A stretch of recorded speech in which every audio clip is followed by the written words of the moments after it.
County Councillor and Cabinet Member for Transformation at Pembrokeshire County Council. The reason I've come today is because I'm always interested in learning about what other authorities are doing, but also I really feel quite strongly that we need to get more councillors involved at this kind of level, so that and try and demystify the councillor-officer relationship and show that we're all part of one team and we should be trying to work together to come up with these innovative solutions to the problems that local government faces. Engaging with a councillor or cabinet member who's got some kind of influence can be a bit of a tightrope. Not all councillors are the same. Some will be more open than others, but I would say that if we can think about outcomes as the most important thing. So it's not about, especially if you're in IT, it's not about a techie story. It's about how technology could help deliver an outcome that would be relevant to that cabinet member's portfolio. So they're looking for success. They want to make sure that they deliver on their promises, and if technology can help, then you've got a strong story. Then think about how you could approach them to have that conversation. So we have a clear direction, which is we want to create a modern and cost-efficient council that is focused on working together to improve lives in Pembrokeshire. That's the broad level vision. Within my portfolio, I've obviously got responsibility to help us deliver that.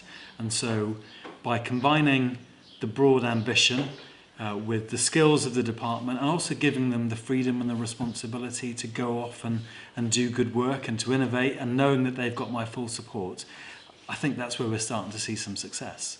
So I think that's the approach really is about empowerment. So some of the successes to date, I think the first thing is that we've put IT on the map within the transformation portfolio. So we've gone through the political process and got some investment into IT. So that's through dialogue and involving other members and senior officers, and demonstrating that we need investment in IT if we're going to make these kind of progressions. Off the back of that, we've had a couple of projects, the biggest one of which is what we're calling Smarter Working.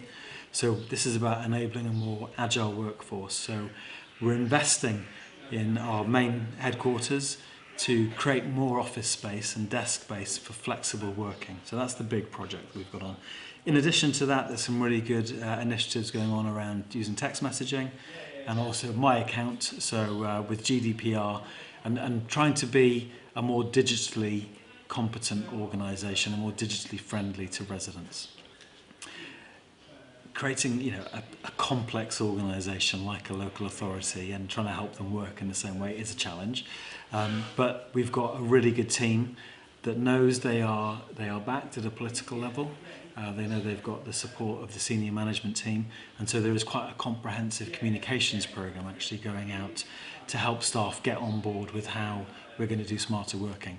So it's not a case of saying we're going to do this to staff, it's actually working with them, listening to their concerns. We've got a myths and legends document that has been produced, and we're seeing, there is some resistance, which is natural, but we are seeing the majority of staff understand why we're trying to do it, which is to spend less money on buildings and more money on services, and most people are with us, and it's working well.